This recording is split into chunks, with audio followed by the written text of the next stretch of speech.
कथित हमले की बात प्रचारित कर विधानसभा चुनावों में सहानुभूति जुटाने में लगी ममता बनर्जी को चुनाव आयोग ने झटका दे दिया है, क्योंकि हमले को लेकर जो रिपोर्ट बंगाल सरकार की तरफ से भेजी गई है उससे चुनाव आयोग संतुष्ट नहीं है।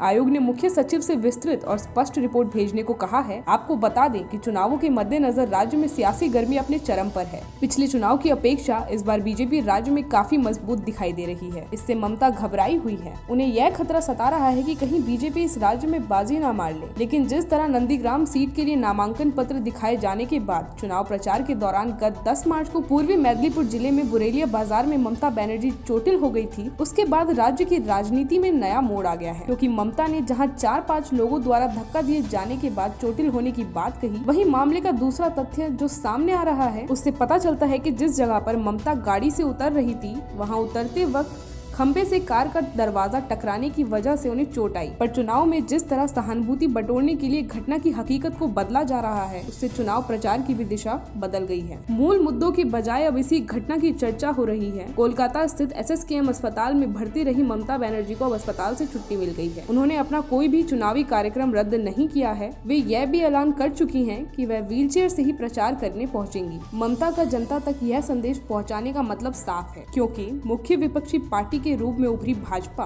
उसके लिए लगातार चुनौती पेश कर रही है और उनके लगातार तीसरी बार सत्ता में आना उनके रास्ते में रुकावट बन रही है। बल्कि नंदीग्राम में उनका मुकाबला अपने पूर्व राजनीतिक समर्थक और अब भाजपा नेता शुभेंदु अधिकारी से भी है। आपको बता दें, ममता की राजनीतिक करियर में नंदीग्राम की मुख्य भूमिका है, क्योंकि 2007 में किसानों के जमीन अधिग्रहण के खिलाफ ऐतिहासिक आंदोलन और पुलिस के साथ संघर्ष तथा हिंसा के बाद वह बड़ी नेता के तौर पर उभरी थी। इसी आंदोलन की लहर में उन्होंने 2011 में वामपंथियों के सबसे लंबे शासन का अंत किया था और पश्चिम बंगाल में माकपा के नेतृत्व वाले वाम मोर्चे के 34 साल के शासन को उखाड़ फेंका था। पर इस बार वे खुद सत्ता में हैं और स्थितियां पहले जैसी नहीं हैं। वर्तमान में वह अपने राजनीतिक करियर के सबसे मुश्किल दौर का सामना कर रही हैं। उनको कथित चोट लगने के मामले में उनके पक्ष में कोई नहीं दिख रहा है। विपक्षी दल बीजेपी उन पर सहानुभूति बटोरने का आरोप लगा रही है। यह तो ठीक है, पर कांग्रेस में भी नंदीग्राम में बनर्जी पर कथित हमले को लेकर उनकी आलोचना की है। कांग्रेस अध्यक्ष अधीर रंजन चौधरी ने स्वयं बनर्जी पर सहानुभूति बटोरने का आरोप लगाया है। ऐसे में सहानुभूति बटोरने की कोशिश में भी ममता अकेली पड़ती दिख रही हैं। और जिस तरह चुनाव आयोग ने भी राज्य के मुख्य सचिव से कथित चोट लगने की घटना पर विस्तृत व स्पष्ट रिपोर्ट मांगी है, उससे ममता की मुश्किलें तो बढ़ ही रही हैं, बल्कि इस कथित हमले पर सवाल भी खड़े होते हैं, क्योंकि प्रत्यक्षदर्शियों ने भी इस पर सवाल खड़े किए हैं। ब्यूरो रिपोर्ट, अपना प्रदेश।